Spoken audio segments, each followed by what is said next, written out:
Hey everybody, back on the Chevy again. So and we're in the home stretch on this bodywork. So let's see what we got. No, you're not bringing home another piece of junk.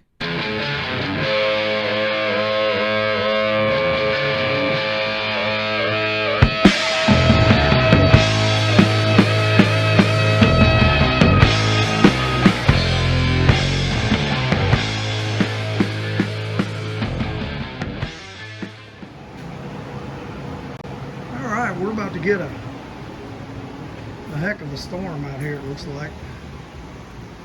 Whew.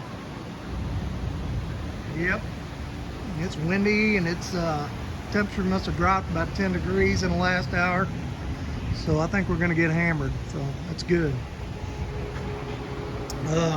We use the rain anyway. So I've been going back and re-sanding this stuff, working on these panels, and what I did is I took some just some 180, knocked down that new primer I sprayed, hit it with some 320, and then I actually took some 400 wet and just kind of went over it again. And man, this dude is slick. I like it. Just some tiny imperfections that I'll get before we actually spray the color on it. Just a couple little, like a little hit right there, one there. There's just a few of those, but and from where this fender started, it's 1,000% better. So I'm working on these tonight, working on the fenders tonight.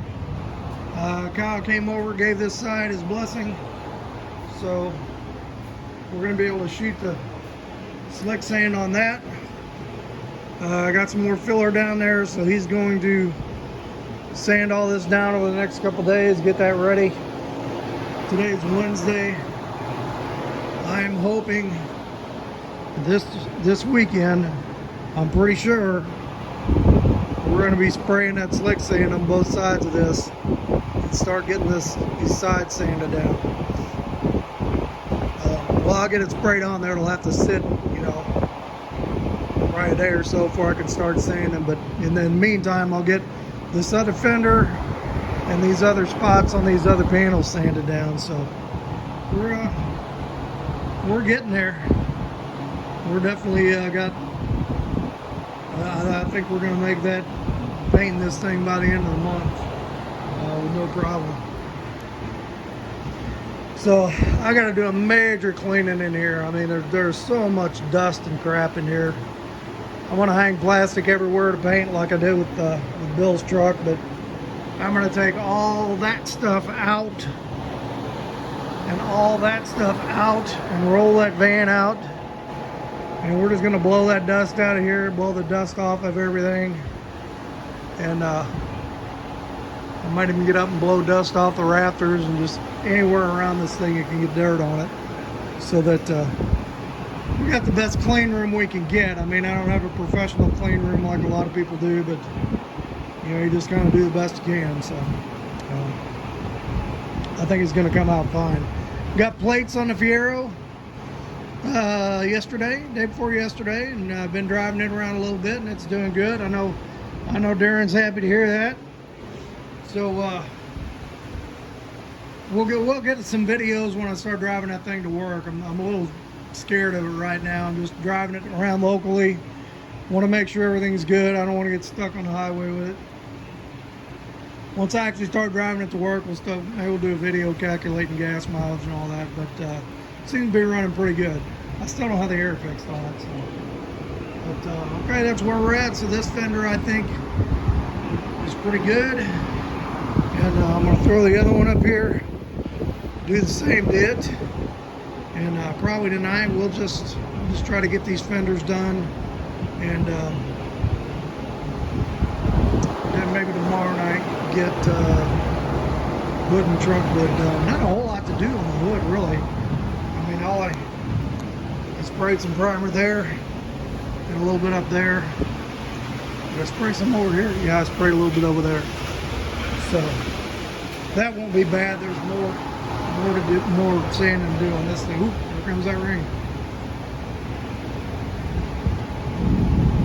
Okay, and we might get, yeah, I don't know. I need to get this dash primer somewhere in here because I've said this like a million times, but I want to paint this dash before I paint the car. So somewhere in the midst of all this stuff we're doing, we're going to primer that dash. Woo, coming down now.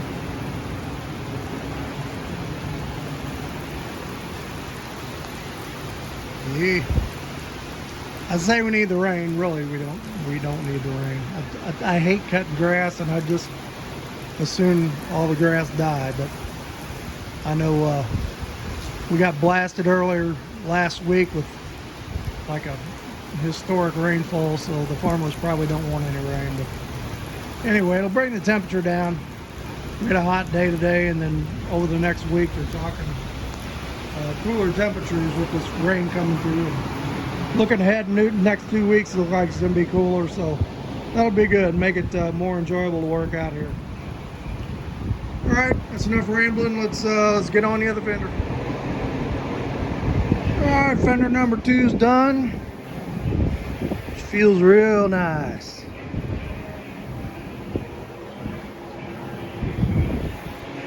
I'll tell you what, this is a time investment.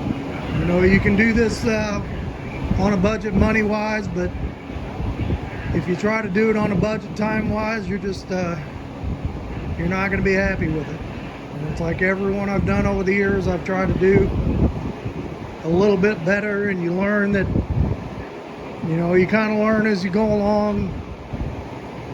Okay, if I leave this, am I going to be able to see it? Is it going to be real noticeable? So you learn things like that through the process. And like I said in my last video, you know, I had to learn my limits of the things I was good at. I think I've gotten pretty good at the metalwork over the years, but you know, having other hot rod friends that are better at some things than I am, as far as the finish work and double checking my work, you know, that is invaluable. So never think you know it all, or never think that there's not more to learn, because I'm 55 and I'm still learning, and I still pull my friends in when I'm not sure to say, you know, double check what I'm doing here and help me out, and I do the same with them. So that community of car guys, car girls, car people is a great thing to have, because, you know, everybody's got something to contribute. All right, so I'm pretty happy with this fender. So it's only 6 o'clock. I might go ahead and throw that trunk lid up here, work a little bit on it tonight. I don't know if I'll get it done or not, but this one went a little quicker than what I thought. So coming good. So let's throw another panel up here and do some more. All right, got the deck lid all sanded, and it feels really good. It feels nice and smooth. So on the underside of this, just gonna lift this up without flipping it over.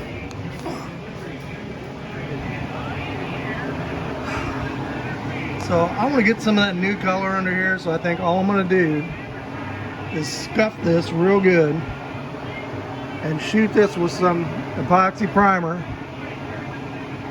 and then kind of try that wet on wet. So just right as the primer gets dry, shoot a couple coats of color over this. And what this insulation stuff is, I think I'll just cut some plastic and just like tuck it in there. I don't want to try to dig all that insulation out. That would be a friggin' nightmare. All right, so that's what we're gonna do on this, and then I gotta get the hood up here, and I need to resand it. But that's the last body panel to sand. These are done. Well, I mean, there's little stuff, you know. There's like the little front panel up here, and I primered those. Those are in the, I forgot what you even call it now. But it's in the van, so I have to pull them out and sand them and just do a light 180 on them, because we'll shoot them when we shoot the car. It'll be a lot of little pieces to get out here and shoot. All right, so let me get this trunk lid put up, manhandle this hood over here. I'm having second thoughts about the bottom of this hood. Initial plan was to paint the underside of this body color. I'm not sure if I want to do that now or not. I got to think about it. I primed it with epoxy, so maybe I'll do that at the same time that we do the underside of this. But that's been curing for a while, so I'll have to scuff that epoxy. Yep, not sure. I got 2 gallons of paint. It should be plenty to do the whole thing, so I'll talk to Kyle when he gets here. He's coming overnight to work on this other side. Let's see what he thinks about it. It's either do it the underside of the hood black or do it body color. So the firewall will be body color. The fender wells will be black. So you could do it either way. If you got an opinion, put it in the comments down below. All right, let me swap this thing around and we'll work on this hood for a bit. Good morning, everybody. Well, I had issues with this thing again yesterday. It was running so good after he did all that ignition stuff to it. And I drove it to work, and on the way it started getting just a little bit of a sputter in it. And it got worse and got worse. I got to work, went to leave to come home, made it about 5 miles, and that was it. It shut off again. Pretty much exactly like what happened before. And so I brought it home on the back of a tow truck, and I just don't understand what's going on with this thing. So no spark again. So I had bought a brand new distributor for this thing I didn't use. I went ahead and stuck it in there this morning, and it fired right up. Sounds good. But I replaced every part of this distributor. I put the pickup coil in. I got a new GM module in it. Unless this reluctor wheel can go bad, I don't know if it can or not. It's basically just a magnet. I guess it's possible. Or maybe this new module is acting up. I don't know. So I went ahead and threw that new distributor in. It is a eBay Chinese distributor, but so we'll see what happens with it. Obviously it's something going on with that, but really, what else can go bad on this thing? There's nothing else on there. So we're gonna try this and see how this does. It took 10 minutes to throw that distributor in there, and it fired right up, and it sounds good. So I'm just gonna keep driving it around town here for a few weeks, put a few more miles on it, and see what happens with it. Very weird. Anybody got any ideas? Throw them down in the comments below. So, okay, so that's it for this today. I'm getting back on the Chevy. All right, morning everybody. It's Saturday, so we've got pretty much done this week. Got the hood, fenders, deck lid all sanded out. They are pretty much ready to paint. Got this side all pretty much ready to shoot some slick sand on. I got one little spot right here I'm going to finish sanding out that I just wanted to straighten up a little bit. So today I think, I was going to wait and spray that slick sand on this whole thing at once, but I think I'm just going to go ahead and do this side today and do the whatever they call this panel back here, the rear deck lid. This panel from there to that body line over there, and just kind of get a head start on sanding this out while he's still working on that other side. All right, so that's the plan for today. I think I might work on my headers too. I'm starting to look ahead at what I need to do. And I got these headers that these are actually the right headers for that car. They came on that car with a small block, and that's what the exhaust is built for. So I got some 415 high temp paint. We're just gonna wire brush, hand sand them off, clean them, and paint them with that. But also I need to, with any luck, I didn't lose it. Let's see if that's it. No, this, yeah. All right, we need to weld an O2 sensor bung in this thing because I gotta have one for the O2 sensor for that TBI. So look this up, and it's like a 18.5 millimeter or something. And you buy them. You can buy these anywhere. I got mine off of eBay. You got the bung, and you got a plug with it in case you decide not to use it later. But what we're gonna do, I'd like to have this in the collector, like down here. So I think I might weld it there. I'd kind of like to get, you know, the sampling of all the tubes rather than just put it in one tube. So we'll probably weld it, drill a hole, weld it down here, and I'm gonna get a heated O2 sensor also, because on the manifold, the O2 sensor is a lot closer to the engine where it's picking up more heat. It's going to be a little farther away on this, so that way I can make sure that's not an issue with that sensor being too cold. But yeah, so I think that's what we're going to do for today. I also sanded the dash down with some 320 the other night, and we're going to get some primer on that dash. So, all right, so that's the plan for today. So let's see what we can get done. Alright, I'm not going to get too crazy about taping this because if I remember spraying that stuff before, it doesn't like fly everywhere. So I just kind of taped away from the edges where I'm going to stop here. So, and I don't want it down in this channel, and I don't want it down in this channel. Went in and just took the wheel off instead of trying to cover that up. It seems to be a problem for me getting that plastic around the wheel and getting it to stay there. So I think when we paint the car, I'm just gonna put the whole thing up on jack stands, and because I'm gonna paint these wheels body color.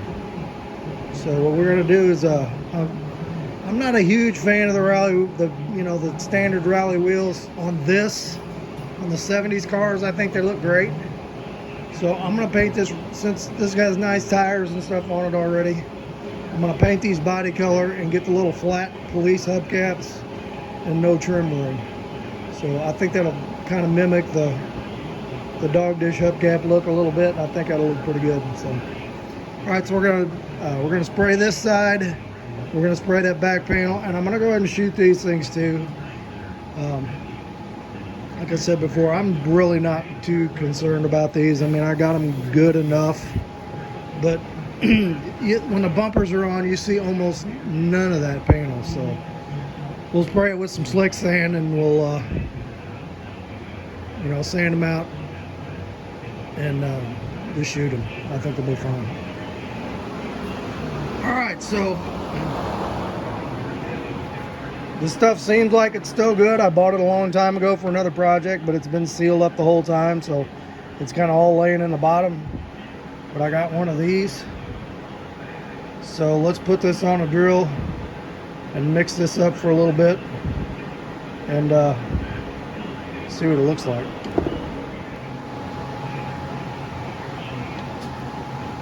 Alright, any luck here. This will work.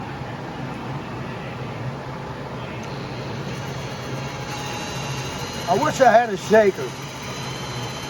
One of these days I'm gonna have to get me one. Oh yeah, that's working. So this thing was like $3 over at Harbor Freight.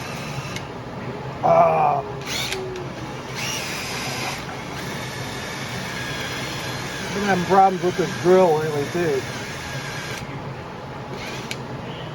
It acts like a dead battery, but it's a bad spot in the trigger. So I bought this from Lowe's. I think it's got a lifetime warranty, and I'll take it back.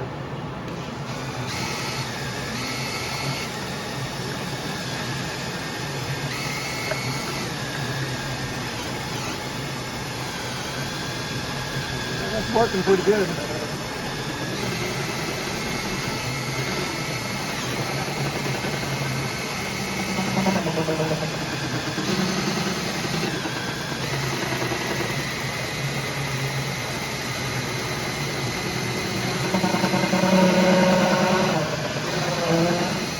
Trying to get it off the bottom. Whoop.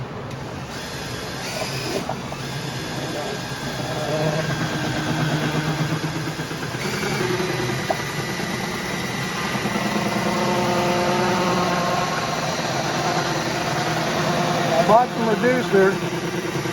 It said you can reduce this stuff by 10%.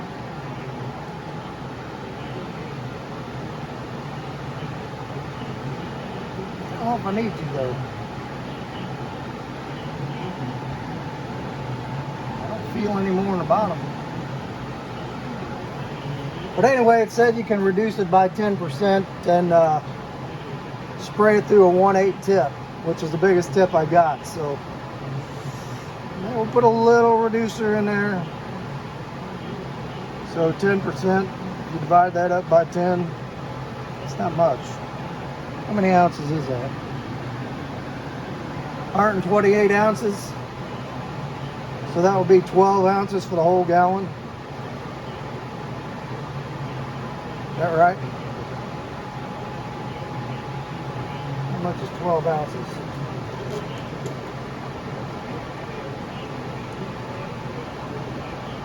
Four, 8, 12. That much. It's not a whole lot.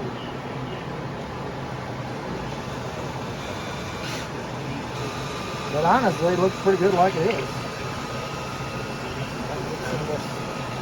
Off the sidewalls up here, I'll show it to you in a minute.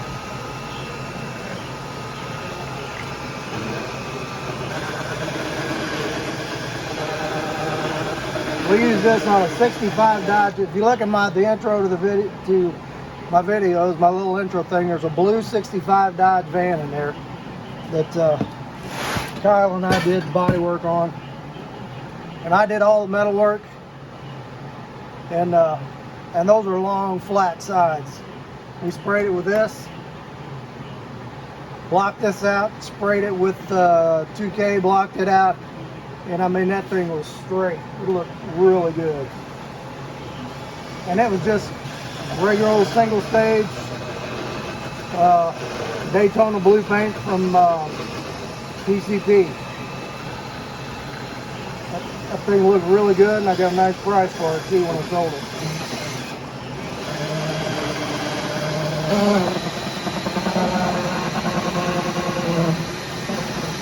I don't know if we need to do the 2K after this. I think we may just do this, and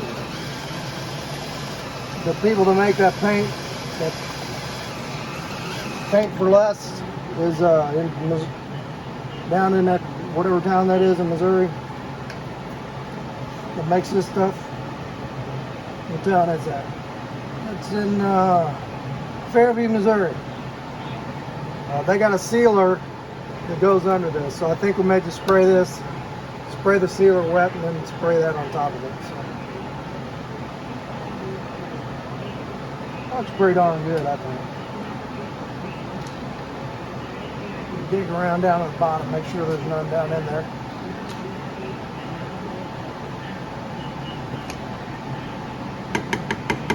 Good little mixer. So if you don't have a shaker, we'll get you one of these things. That's just where do you set it? Just set it there on the lid. Do I got a stick long enough to get down there?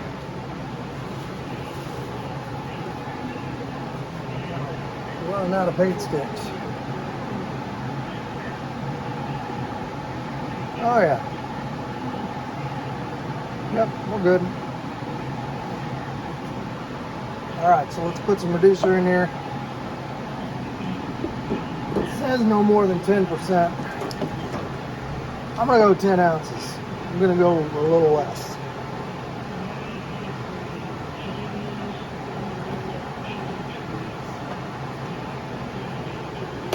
Ah! It's kind of pressurized. I don't know if that's ounces or not. That just says 4 to 1.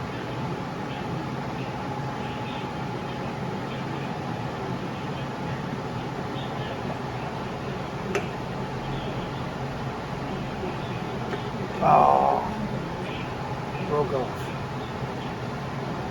Get that out of here.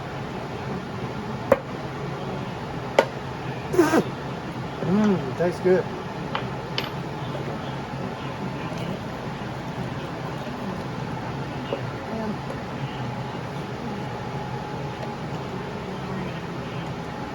That goes.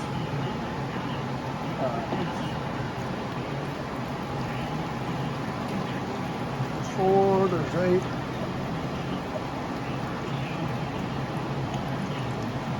There's about 10. So I'm not sure if that's ounces or not, but it looks pretty good already. I don't know that I need to reduce it. I'm just, since I got that smaller tip on my gun, we're going to do a little bit.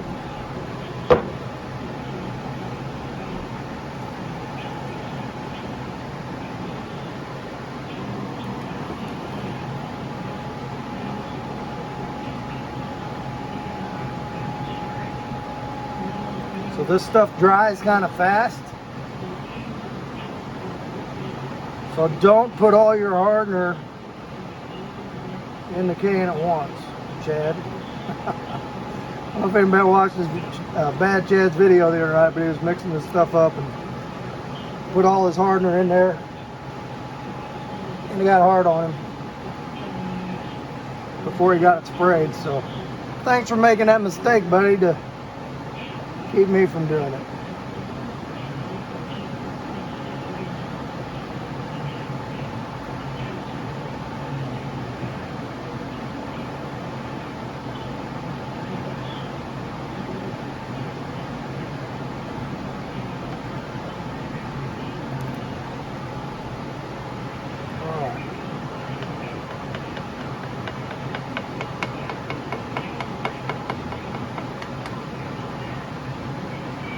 So let's do that there.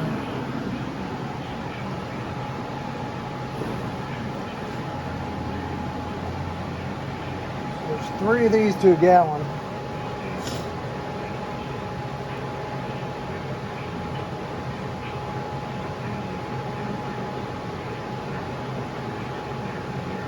So if I use, let me think about this here.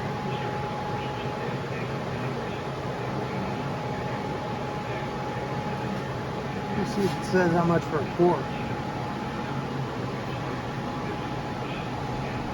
Add 1 tube of liquid hardener to 1 quart of slick sand. So actually it takes 4 for this whole thing. 1 tube of 0.75. Is this 0.75 ounces?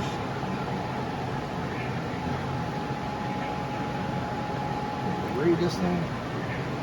0.75 ounces, so a quart. So, well, I don't think I want to mix a quart. Quart is how many ounces? 128 divided by 2 is 64. Quart is 32. So one of these for 32 ounces. This is 20 ounces. So if I go 18 ounces, and I should use half of this. 4, 8, 12. Well, 18 ounces would be just a little bit less. So let's say up to about that line. And then half of this.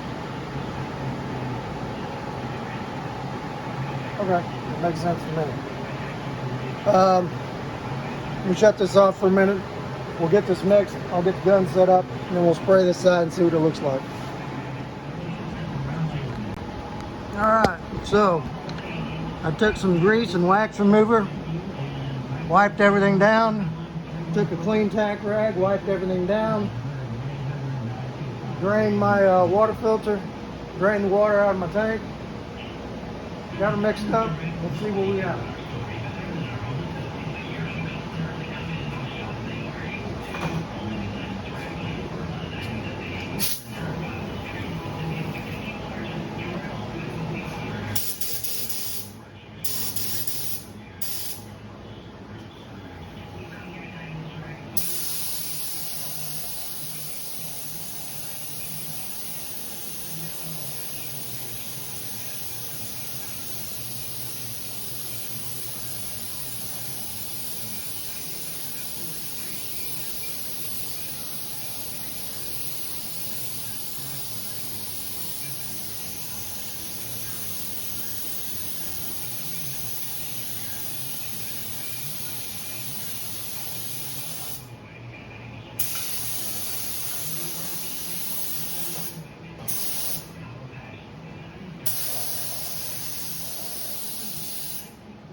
Alright, that stuff's still drying. We're going to probably let it cure for a day before we start sanding on it. But I'll tell you one thing I really like about this stuff. It only goes where you put it. I mean, there's like very, very minimal overspray anywhere. Yeah, you can feel a little bit right there, but not much. So, but yeah, it goes on nice and thick. I think that'll sand out good. And then hopefully we'll be done sanding this side and be going on that other side. Went in and shot these. They don't look the greatest, but like I said, I'm not too worried about it. We'll sand them and go with it as it is. So I do want to get this dash primed today, and I am just using that. If you remember back to the video where I painted the other part of the dash, I used that tractor paint from the local Buckeye store that I think came out looking really nice. It's on the other part of the dash and on the steering column. So I want to use the primer that goes with that paint. So I'm going to use that spray can primer on that. So we'll get that wiped down and shoot that here in a little bit, and may try to get that header bung welded in today. So we're coming along good today. So let's I'm gonna let this dry for a little bit, take a little break, take that tape off, and we'll see what we got then. All right, so I got the couple of coats of primer on the dash, and this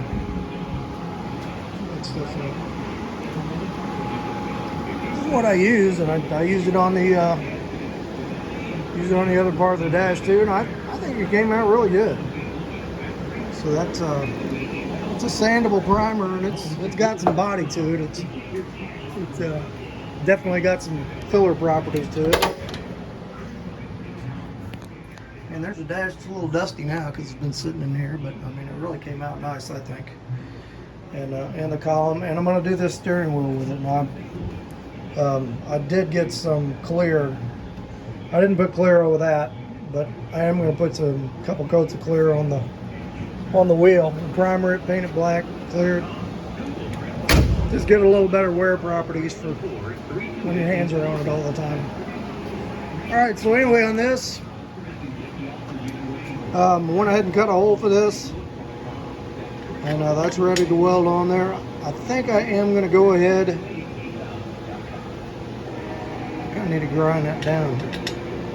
See, it's got that bevel. And I need to grind them tips down a little bit so it'll sit flatter on there. It's kind of rocking now.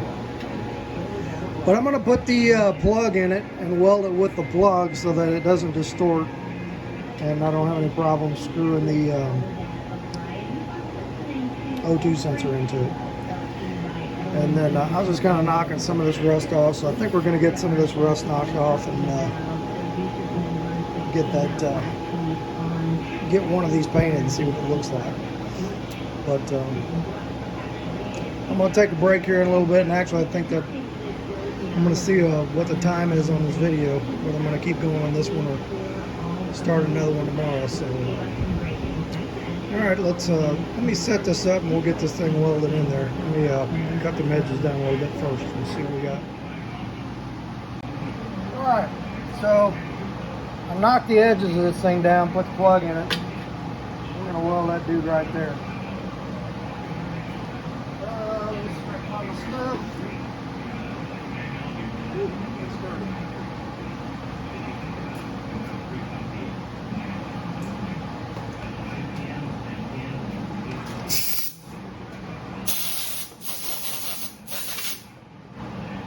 Slicksand's drying good, it's looking good over there.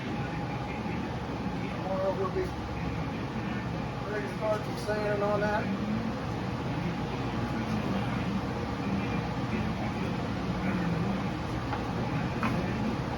This is pretty thick, so I think we're gonna stick this dude on full.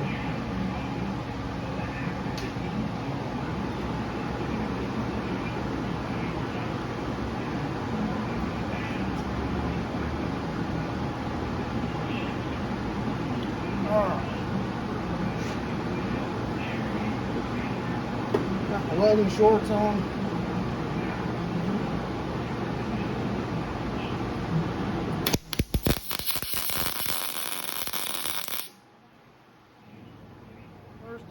tack it in place so it doesn't move on me.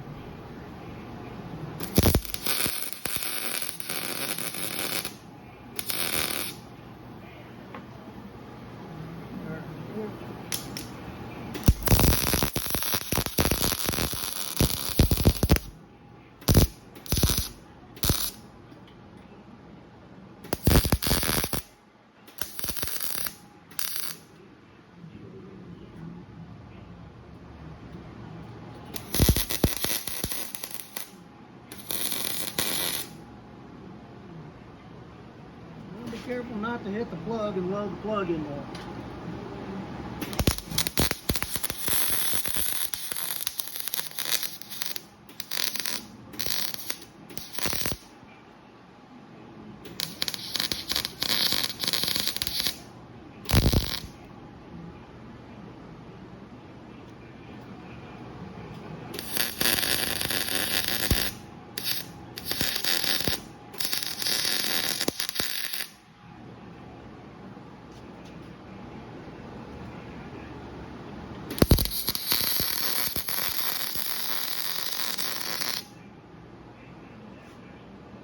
Alright, that's good.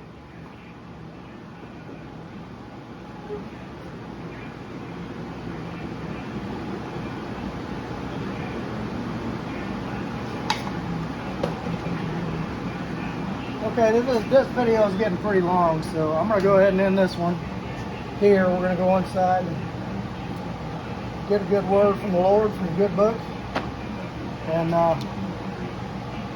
we'll pick this up on the next one. I think we got a lot done here today. So, all right, talk to you in a second. Hey all, thanks for tuning in today. I'm still going to do some more out there today, but you know this video is getting long, so we're going to pick it up on the next one. Anyway, the word I wanted to share with you today, this is kind of in my daily reading I've been doing. I've been doing a chronological Bible study where you just read it from cover to cover, and I've been doing that, I don't know, 6-8 months, something like that.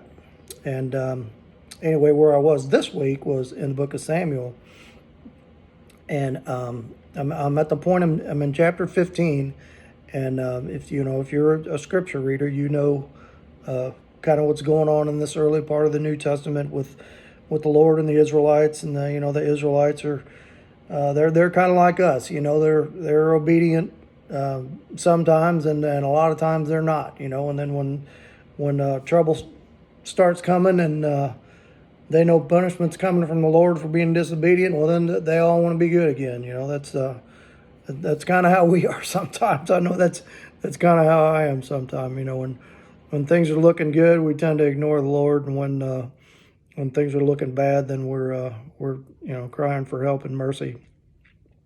But so Saul, King Saul, not Saul of the New Testament, there was a group of people called the Amalekites that were extremely evil people, completely against God, and so the Lord sent Saul and his army to go destroy these people. And he told them, he said, you are to completely wipe them out, all of them, men, women, children, livestock, everything, wipe them from the face of the earth. And that seems kind of harsh, but it's the Lord sees part of the plan that we don't see. So if he had to wipe all this people out, there was good reason for it, just like he did with Noah and the flood, where he wiped out pretty much everybody on earth except for Noah's family. So anyway, that's what the Lord told Saul to do, to go down there with his army and to destroy the Amalekites. But what Saul did is he went down there and he saw all the stuff, all the livestock and the goodies, and he thought, well, maybe I could keep some of this stuff. So he captured the king instead of wiping him out like the Lord told him. Captured King Agag, wiped out the people, but then he kept the best of the sheep, the oxen, the fatlings, the lambs, and all that was good. Did not destroy them utterly. And so then that caused God to reject Saul as the king. And he said, send Samuel to talk to him and kind of make him fess up. So when Samuel came to Saul, and Saul said to him, "Oh, blessed are you of the Lord. I have carried out the command of the Lord." And Samuel's like, "Really?" He says, "Then what is this bleating of sheep in my ears and the lowing of oxen which I hear?" And Saul said, "They have brought them from the Amalekites, for the people spared the best of the sheep and the oxen to sacrifice to God." Boy, he was trying to make excuses, wasn't he? And Samuel said to Saul, basically, it's more important to listen to the Lord than to bring these back to sacrifice to the Lord, which I think old Saul was kind of full of it anyway. He knew he was busted, and he wanted to keep them for himself, but he was looking for a way out. But anyway, going on, that caused the Lord to reject Saul as the king of Israel, and led up to David being anointed the king, which is another story later on, which is a great story. So that's like chapter 16, 17. So you might want to read that. That's a great story, and just a great reminder for us that even when God's plan is not what we want to do, we need to follow it, even if it doesn't make sense to us, because He knows what's going on, and He has our best interest in heart, even when we don't get it. So let's say a quick prayer and we'll end this one. Father, we thank you for this word today from the book of Samuel, and we take it to heart that we need to listen to you, even when it doesn't make sense. We know that you've got the right plan, and you know what's going on, and you know what's best for us, and our best path is just is obedience to you. So we just ask that you would touch our hearts today, and take away that any spirit of rebellion we have, and that we would follow you and obey you in all things. And we ask this in the name of your precious Son, Jesus. Amen. All right, hit like, hit subscribe. Make sure you tell your friends. Leave a comment below. You got a prayer request? Leave a prayer request below, and we'll catch you on the next one.